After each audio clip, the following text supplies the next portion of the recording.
Bonjour et bienvenue sur notre chaîne. Avez-vous déjà eu l'impression d'être une ombre, une silhouette effacée dans une famille où vos sacrifices semblent n'être qu'une évidence pour les autres? Aujourd'hui, je veux vous raconter une histoire, celle de Marie, une femme qui a été méprisée, oubliée dans sa propre maison, mais qui a retrouvé sa véritable valeur. Cette histoire nous rappelle que votre valeur ne dépend jamais de l'approbation des autres. Avant de continuer, dites-moi dans les commentaires, d'où nous écoutez-vous? Laissez-nous un mot sur votre âge et où vous êtes en ce moment. La pluie tombait si fort qu'elle semblait s'abattre comme des lames sur ma peau. Mes chaussures étaient trempées, mon gilet pesait lourdement sur mes épaules. Et pourtant, je restais là, à frapper sur la porte de cet appartement haussmannien que j'avais mis 40 ans à transformer en foyer. À travers le carreau de la porte, je pouvais voir le visage de ma fille. Ses lèvres étaient tordues par la rage, ses yeux froids d'une manière que je n'avais jamais vue auparavant. « C'est mon appartement maintenant !» cria-t-elle, sa voix étouffée par le bois épais, mais me transperçant comme une lame. Puis, sans hésitation, elle a claqué la porte et j'ai entendu le clic sec du verrou se mettre en place. Pendant un instant, je ne pouvais plus respirer. Ma main tremblante reposait sur la poignée en laiton, non seulement à cause du froid, mais aussi à cause du choc. Ma propre chair et mon sang venaient de m'enfermer dehors, hors de ce lieu même où je l'abordais autrefois, où je soignais ses genoux écorchés et lui préparais ses plats préférés. L'orage me trempait au point que je ne pouvais plus distinguer si les larmes sur mes joues étaient les miennes ou celles du ciel. J'ai reculé sur le palier, fixant les rideaux qu'elle venait de tirer avec colère. Le monde extérieur semblait déjà assez cruel, mais la trahison derrière cette porte était bien pire. Après tout ce que j'ai fait, me suis-je murmuré. Mais il y avait une chose que ma fille ignorait, et c'est la partie de l'histoire que vous voudrez entendre. L'appartement qu'elle revendiquait comme sien ne lui appartenait pas vraiment, ni par le sang, ni par le sacrifice, et certainement pas par la loi. Car quelques semaines avant cette nuit, j'étais allé voir mon avocat, et j'avais sécurisé le véritable acte de propriété. Et quand la vérité éclaterait, son visage se viderait de chaque once de couleur qui lui restait. Avant de plonger plus profondément dans la manière dont tout s'est effondré, permettez-moi de faire une pause. Je m'appelle Marie Moreau. J'ai 72 ans, je suis libraire à la retraite, et j'ai vécu dans cet appartement depuis le jour où mon défunt mari et moi avons signé les papiers, il y a toutes ces décennies. Ce foyer était censé être mon refuge, le dernier bastion de stabilité qu'il me restait en ce monde. Mais cette trahison n'est pas arrivée du jour au lendemain. Non, elle s'est construite au fil des années. Et peut être que si j'avais été attentive aux signes, j'aurais pu empêcher cette nuit pluvieuse de se produire. Cela a commencé par de petites choses. Des choses que seule une mère peut ignorer parce que son amour l'aveugle. Ma fille, Élise, a toujours eu un fond d'obstination. Même petite, elle campait sur ses positions, persuadée que le monde lui devait ce qu'elle désirait. Je pensais que ce n'était qu'une défiance enfantine, quelque chose dont elle se débarrasserait avec de l'amour et de la patience. Mais Élise n'a pas changé. Au contraire, ce trait de caractère s'est renforcé. Et quelque part en chemin, elle a décidé que tout ce que j'avais construit, tout ce pour quoi je m'étais battu, ne m'appartenait plus. C'était à elle. Ce soir-là, grelottant sur mon propre palier, j'ai réalisé que la fille que j'avais élevée ne me voyait plus comme sa mère. Elle me voyait comme un obstacle se dressant sur le chemin de ce qu'elle croyait lui revenir de droit. L'ironie de la situation était vertigineuse. J'avais sacrifié ma jeunesse, ma santé, et tant de mon bonheur pour qu'elle ait une vie meilleure. Et pourtant, je me tenais là, réduite à l'état d'étrangère devant ma propre porte. Les lumières des voisins se sont allumées de l'autre côté de la cour. Les rideaux ont bougé, tandis qu'ils regardaient, certains chuchotant entre eux. Je ne pouvais qu'imaginer ce qu'ils pensaient. Une vieille femme enfermée dehors en pleine nuit, suppliant qu'on la laisse rentrer. Mon orgueil me piquait plus que la pluie. Mais au fond de moi, au-delà de l'humiliation et du cœur brisé, quelque chose d'autre couvait.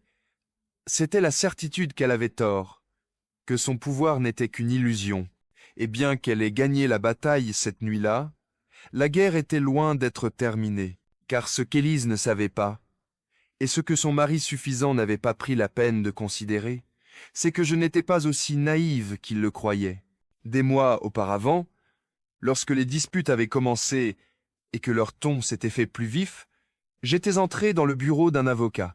Je lui avais expliqué mes craintes, mes doutes, et mon désir de protéger ce qui m'appartenait légitimement.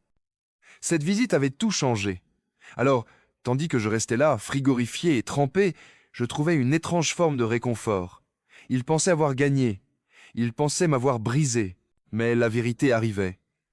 Et quand elle éclaterait, elle laisserait ma fille sans voix. C'est ainsi que la tempête à l'extérieur de mon foyer n'était rien comparée à celle que j'étais sur le point de déchaîner à l'intérieur. Je n'ai pas toujours été cette femme seule sous la pluie.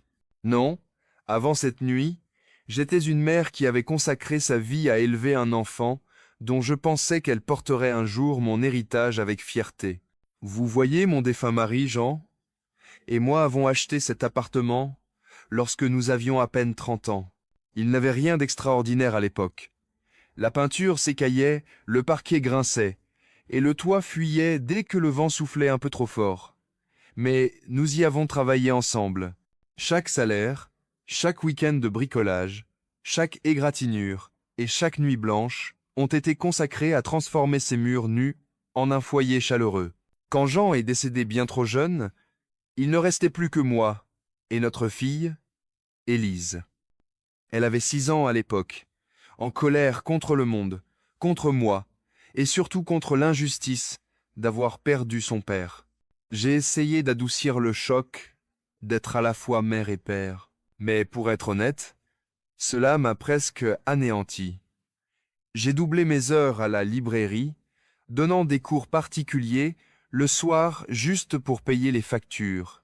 J'ai appris à réparer les fuites, à faire durer un repas pour 2 toute une semaine. J'ai renoncé aux nouveaux vêtements, j'ai renoncé aux vacances, j'ai renoncé au sommeil, mais je n'ai jamais renoncé à l'avenir d'Élise. Elle voulait des leçons de piano. J'ai trouvé un moyen. Elle avait besoin d'un appareil dentaire. J'ai payé mois après mois, cachant les factures pour qu'elle ne voie pas l'inquiétude gravée sur mon visage. Quand ses amis avaient de nouvelles robes pour les fêtes de l'école, je restais éveillé tard la nuit pour retoucher des vêtements de seconde main afin qu'elle ne se sente pas exclue. Chaque sacrifice que je le faisais avec une seule pensée. Au moins, elle aura une vie meilleure que la mienne. Et pendant un temps, j'ai cru qu'elle comprenait. Je me souviens d'un soir, elle avait peu, être 10 à 7 ans, et je suis rentré épuisé, les mains abîmées par des centaines de livres lourds à ranger. Élise m'a surprise avec une tasse de thé et m'a dit « Un jour, maman, je t'achèterai un appartement plus grand que celui-ci. Tu n'auras plus jamais à t'inquiéter. » Je lui ai souri, les larmes aux yeux, croyant qu'elle le pensait, croyant qu'elle voyait mes efforts, croyant qu'elle m'aimait pour cela. Mais les enfants grandissent, les promesses s'estompent, et la gentillesse dans la voix de cette jeune fille a commencé à changer. Cela a commencé doucement. Elle voulait de l'argent pour des sorties, des vêtements, des petits luxes. Je donnais ce que je pouvais, même si cela signifiait sauter des repas moi-même. Elle boudait si je disais non, me traitait d'égoïste, disait que les parents de ses amis en faisaient plus, et d'une manière ou d'une autre j'ai laissé ces paroles s'insinuer en moi, me convaincre que je n'en faisais pas assez, alors même que je me brisais pour tout lui donner. Quand elle a rencontré Jean-Pierre, son futur mari, ses désirs n'ont fait que s'aiguiser. Jean-Pierre était charmant en surface. Je dois le lui accorder. Il savait parler, serrer des mains, sourire et convaincre n'importe qui qu'il était votre meilleur ami. Mais sous ce sourire, je voyais la cupidité. Il avait une façon de regarder autour de l'appartement comme s'il le cataloguait pièce par pièce, se l'appropriant déjà dans son esprit. La première fois qu'il est venu, il a dit « Bel endroit, Madame Moreau. Ça doit valoir une fortune dans ce quartier maintenant. » Cela aurait dû être un commentaire anodin. Mais la façon dont ses yeux s'attardaient sur l'acte de propriété encadré dans mon bureau, le même que Jean et moi avions signé des décennies auparavant, me mettait mal à l'aise. Élise rit, balayant le commentaire, mais j'ai vu la façon dont ses yeux suivaient les siens. Le jour où tout est devenu indéniable était un dimanche après-midi. J'avais préparé un poulet rôti, le plat préféré d'Élise quand elle était enfant. Pendant que nous mangions, Jean-Pierre s'est adossé à sa chaise et a dit nonchalamment « Alors, maman, quand tu ne seras plus là, qu'adviendra-t-il de cet endroit ?» La pièce est devenue glaciale. Élise n'a pas bronché, ne l'a pas réprimandé pour son insensibilité. Elle a simplement posé sa fourchette et a dit « Eh bien, ce sera à moi, non ?» Je l'ai regardée, et j'ai vu quelque chose dans ses yeux que je n'avais jamais vu auparavant. Une certitude, pas un espoir, pas un souhait. Une certitude, comme si mon foyer était déjà le sien, et que je n'étais qu'une invitée qui prolongeait son séjour. Les conversations n'ont fait que devenir plus audacieuses. Élise a commencé à parler de ce qu'elle changerait une fois que ce serait à elle. Ce papier peint est démodé. Je l'arracherai. Ce vieil arbre dans la cour bloque la lumière. Chaque mot était un couteau qui se tordait en moi. Je voulais crier « Ceci n'est pas un projet immobilier, c'est ma maison. » Puis sont venues les pressions. « Maman, tu ne rajeunis pas. Ne serait-il pas plus simple que tu me cèdes l'appartement maintenant ? Comme ça, tout serait réglé. » Je riais nerveusement, prétendant que c'était une blague, mais les yeux d'Élise ne ciliaient pas, elle ne plaisantait pas. C'est à ce moment-là que j'ai su que quelque chose avait changé de manière permanente. Elle n'attendait pas ma mort. Elle voulait l'appartement maintenant, et pire, Jean-Pierre attisait le feu. Je l'ai surpris une fois au téléphone, parlant à quelqu'un de sa future propriété. Mon estomac s'est noué quand j'ai réalisé qu'il parlait de ma maison. Cette prise de conscience m'a frappé. Ce n'était plus seulement ma fille. C'était ma fille et son mari, unis dans leur vision de moi comme n'étant rien de plus qu'une barrière entre eux et la vie qu'ils désiraient. Mon foyer ne me semblait plus être un refuge. C'était un champ de bataille. Et les personnes que j'aimais le plus étaient de l'autre côté. La nuit où tout a basculé, la pluie tombait depuis des heures, martelant le toit comme un tambour en colère. J'étais assise dans le salon quand j'ai entendu le crissement des pneus dans l'allée.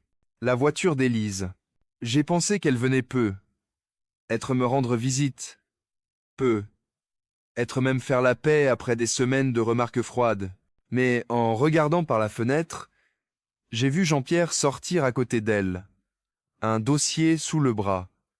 Ce n'était pas une visite de courtoisie. Quand j'ai ouvert, Élise n'a même pas souri. Son visage était fermé, déterminé. « Maman !» dit-elle d'un ton sec. « Il est temps que tu affrontes la réalité. » Elle est entrée sans y être invitée et me bousculant. « Cet appartement, tu ne peux plus t'en occuper. C'est trop pour toi. » Jean-Pierre l'a suivi, ouvrant son dossier. « Nous avons fait changer les serrures, Madame Moreau. Il va falloir que vous commenciez à chercher ailleurs. » Pendant un instant, le monde a tourné. « Vous avez changé les serrures ?» Élise croisa les bras, le menton levé, avec défi. « Oui, c'est mon appartement maintenant. »« Toi et ton temps ici. » J'ai ri, un son amer et tremblant qui m'a même surprise. « Le tien, Élise ? C'est ma maison. Je t'ai élevée ici. » Ses yeux étaient froids, sans ciller. « Exactement. Tu m'as élevé ici, ce qui signifie qu'il doit me revenir. Papa est parti. Tu es vieille. Il est temps de passer à autre chose. » Jean-Pierre a ajouté. « Ne rends pas les choses plus difficiles. Fais tes valises. Nous te laissons une semaine. » Je les ai regardées, mon cœur battant si fort que je l'entendais dans mes oreilles. La petite fille que j'avais bercée pour l'endormir se tenait dans mon salon et me déclarait sans abri. Puis Élise a prononcé ces mots, ceux qui se sont gravés en moi pour toujours. C'est mon appartement maintenant. Elle m'a poussé vers la porte. J'ai trébuché sur le palier, la pluie froide trempant instantanément mes vêtements. Avant que je puisse me retourner, elle a claqué la porte. J'ai entendu le verrou cliquer, sec et définitif. J'ai frappé à la porte de mon poing, criant son nom. « Élise, ouvre cette porte, tu ne peux pas faire ça !» Mais il n'y eut que le silence, puis le faible son d'un rire, son rire. De l'intérieur, je me suis effondré sur les marches, la pluie coulant sur mon visage. Mon corps frissonnait de froid, mais c'était la glace dans le cœur de ma fille qui me glaçait le plus. Les rideaux des voisins bougeaient. Je savais qu'ils me voyaient là, recroquevillé dans la tempête, suppliant devant ma propre porte.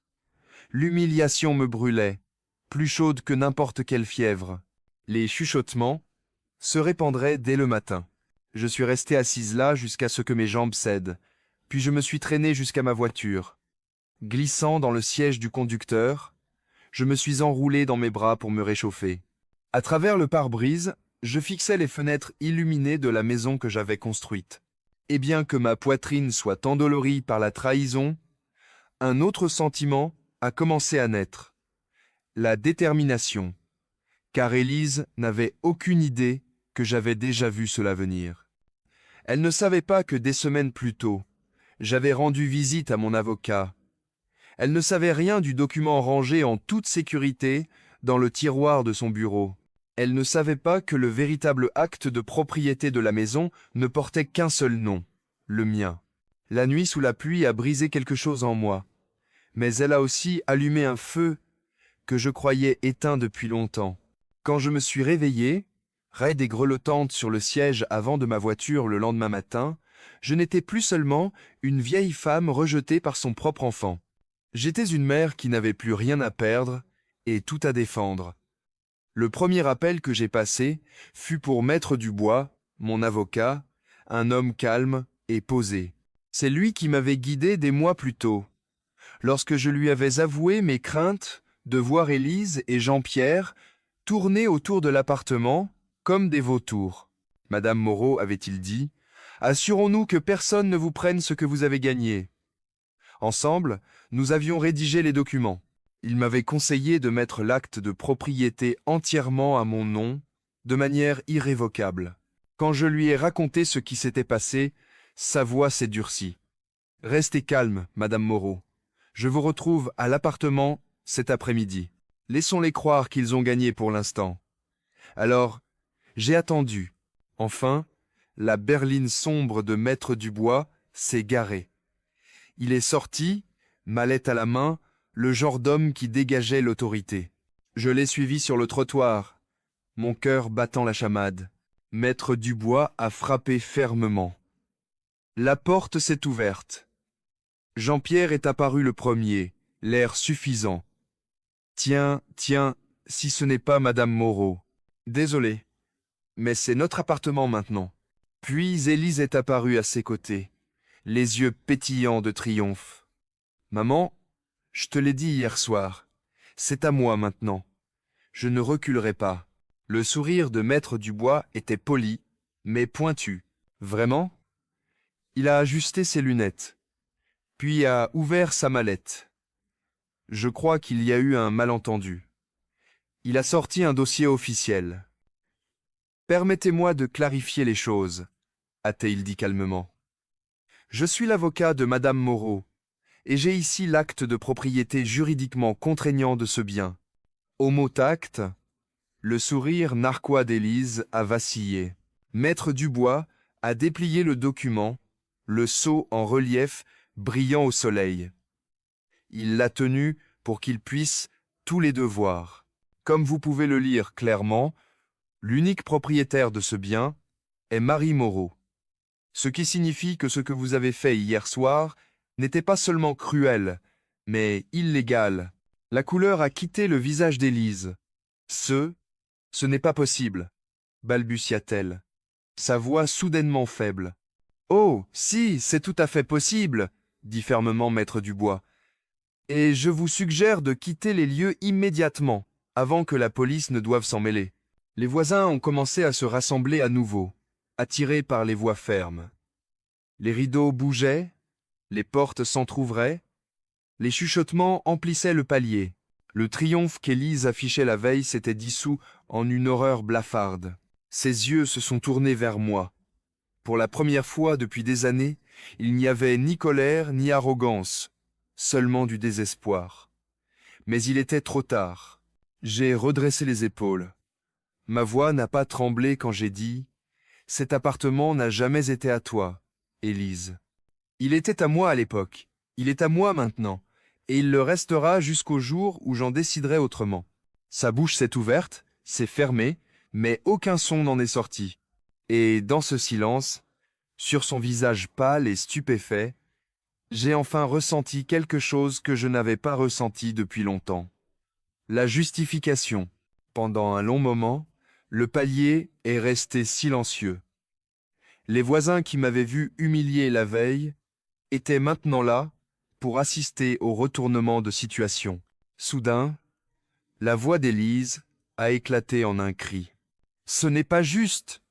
Je mérite cet appartement!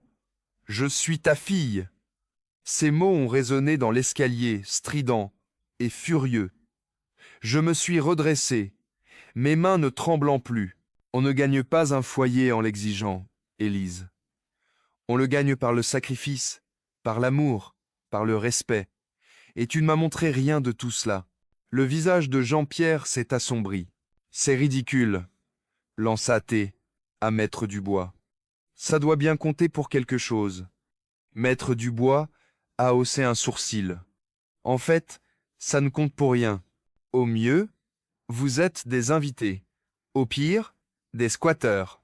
Le visage d'Élise est passé du rouge au pâle, puis de nouveau au rouge. On ne peut pas partir comme ça, a-t-elle pleuré. C'était censé être à nous. Tu me l'avais promis, Jean-Pierre. Une scène, a-t-elle hurlé, la voix brisée. J'ai attendu ça toute ma vie. Et elle a pointé un doigt vers moi. Elle a tout gâché. Elle gâche toujours tout. Le venin dans son ton m'a fait tressaillir, mais j'ai tenu bon. J'ai tout gâché? Et je dis doucement mais fermement. Je t'ai tout donné. Je me suis sacrifié pour que tu aies une belle vie. Et c'est comme ça que tu me remercies? En entendant les murmures des voisins, elle a réalisé que tout le monde la regardait. Son orgueil s'est brisé. Elle a couvert son visage de ses mains. Sanglotant, pas de remords, je pouvais le dire, mais d'humiliation. Jean-Pierre a marmonné quelque chose à propos d'appeler un vrai avocat et est rentré en trombe. Quelques instants plus tard, ils sont ressortis, traînant des sacs faits à la hâte. En passant devant moi, Élise s'est arrêtée. Son visage strié de larmes a rencontré le mien, et elle a sifflé. « Tu le regretteras. » Je n'ai pas répondu. Je n'en avais pas besoin. Au moment où leur voiture s'est éloignée, la tension dans l'immeuble s'est dissipée. Des voisins se sont approchés, me murmurant des mots de soutien. « Bravo, Marie, vous avez bien fait. Pour une fois, je n'étais pas l'objet de la pitié, mais du respect. » Maître Dubois a posé une main rassurante sur mon bras. « Vous êtes plus forte que vous ne le pensez, Madame Moreau. » Alors que la foule se dispersait lentement, je me suis retourné vers mon appartement, mon foyer. Il avait tant enduré, tout comme moi. Mais bien que les murs soient solides, mon cœur était douloureux, car aucune victoire au monde ne pouvait effacer la vérité. Je venais de mettre ma fille unique à la porte. Cette nuit-là, après le départ de Maître Dubois, je me suis assise seule dans mon salon. Le silence était de retour, trop de silence. Les murs résonnaient encore des cris de ma fille. J'ai marché lentement dans chaque pièce, touchant les objets qui portaient des histoires que seul moi me rappelais. La rayure sur la rampe d'escalier où Élise avait trébuché le premier jour du lycée. Le renfoncement sur la table de la cuisine où Jean avait fait tomber une boîte à outils en riant. Cet appartement n'était pas seulement du bois et du plâtre. C'était du sang, de la sueur, des souvenirs. Et cette nuit-là, j'ai réalisé quelque chose avec une clarté douloureuse. Il ne s'agissait pas seulement de l'appartement. Il s'agissait de respect, de dignité, de la limite que j'avais enfin tracée. Le lendemain matin, j'ai de nouveau appelé Maître Dubois. Quand il a décroché, je n'ai pas hésité. Je veux changer mon testament, ai-je dit fermement. Je veux m'assurer qu'Élise et Jean-Pierre n'obtiennent jamais cet appartement. Ni maintenant, ni jamais. Prononcer ces mots me brisait le cœur, mais cela m'a aussi apporté un sentiment de soulagement. J'avais donné à Élise toutes les chances de m'aimer pour ce que j'étais, pas pour ce que je possédais, et elle m'avait montré encore et encore où se trouvait sa loyauté. L'appartement, ainsi que mes modestes économies, iraient désormais à une fondation au nom de Jean pour les jeunes qui aimaient les livres, autant qu'ils les avaient aimés. Élise avait supposé que le sang seul lui donnait un droit de propriété. Mais l'amour, le sacrifice et la loyauté comptaient bien plus pour moi que le sang ne le pourrait jamais. Des semaines ont passé sans nouvelles d'Élise. Pas un appel, pas une lettre. Parfois, je me demandais si elle reviendrait un jour. Non pas pour l'appartement, mais pour moi. Je me demandais si elle verrait un jour au-delà de sa propre fierté. Mais alors que les jours se transformaient en mois, j'ai commencé à accepter que peu, être elle, ne le ferait jamais. Et c'était peu, être là le dernier rebondissement de cette histoire. La fille qui pensait tout gagner s'est retrouvée avec rien du tout. Pas même l'amour de sa mère. Un soir, assise sur mon petit balcon, je regardais le soleil descendre sur les toits de Paris. L'air était doux, embaumant le lilas du jardin de la cour. Pour la première fois depuis longtemps, j'ai ressenti la paix. Elle pensait posséder cet appartement, me suis-je murmuré, mais tout ce qu'elle a perdu, c'est moi. Et à cet instant, j'ai réalisé la vérité à laquelle chaque parent est finalement confronté. Parfois, se protéger signifie laisser partir l'enfant que l'on a autrefois protégé. C'était le choix le plus difficile que j'ai jamais eu à faire, mais c'était le mien, tout comme cet appartement.